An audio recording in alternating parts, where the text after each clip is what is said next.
આજે તારીખ 25 નવેમ્બર 2024 અને ખેતરમાં અત્યારે ઘઉં જે છે એના માટે અમે અહીંયા સાચવવા માટે બધા બેઠા છે. સંદીપ ને એ લોકો તો કેટલા લગભગ અઠવાડિયાથી આ રીતે રાતે અહીંયા સૂઈ જાય. તો અહીંયા શું છે કે બહુ મોટો પ્રશ્ન જે છે એ છે ભૂંડનો પ્રશ્ન છે. અને અમે અહીંયા એ જ ચર્ચા કરી રહ્યા છે કે ભૂંડ જે છે એ ખેડૂતને કેટલું બધું નુકસાન કરે છે, આપણે કલ્પના ના કરી શકીએ. હમણાં લક્ષ્મણભાઈ છે અહીંયા, એમના ખેતરમાં કપાસ, એ કેટલો ઊંચો કપાસ, પણ એ રાતોરાત જ એ કપાસ જે છે એ એકદમ પાડી દીધો અને કેટલું મોટું એમાં ખેડૂતને નુકસાન થાય છે.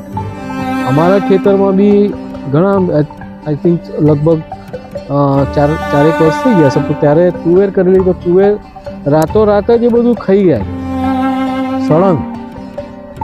અને આ આઈ થિંક 2 વર્ષ પહેલાં બાજરી હતી, બાજરી એટલી મોટી થયેલી અને એ બાજરી જે છે મને સંદીપે બીજા દિવસે ફોન કર્યો કે બાજરી બધી પાડી દીધી અને ખલાસ. એટલે આ રીતના ખેડૂતને ખરેખર બહુ જ નુકસાન થાય છે. અને આપણે આ બધી બાબતોમાં હવે ખેતીનું જે કામ છે એ બી ઘણું બધું મોંઘું થઈ જાય, કારણ કે વારંવાર પાછું બિયારણનું વાપરવાનું અને તો એની કોઈ ગેરંટી નહીં, ફરીથી પાછું એ નુકસાન કરે. એટલે આખું આ બાજુ સળંગ અહીંયા બધું તમે ટોર્ચ નાખીને બતાવો તો પેલું વ્હાઈટ બધા જે તમારા એ કરેલા છે એમાં દેખાય છે. દીપકની પેલી મોટી બેટરી જે છે એનાથી દેખાશે.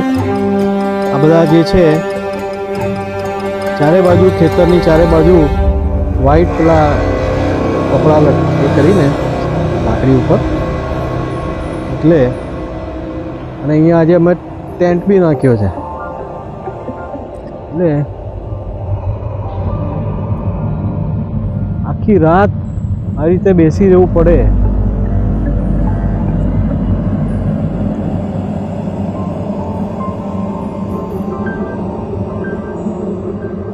સો ખેતીમાં આટલું બધું સંઘર્ષ જે છે ખેડૂત કરે છે એ બાબત અહીંયા ખાસ આ વિડીયો એટલે બનાવી છે કે જોવા મળે. Yes, thank you.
તારા પોઈ જોશે તો ખુશ થઈ જશે.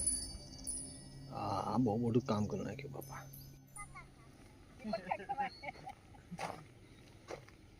મમ્મી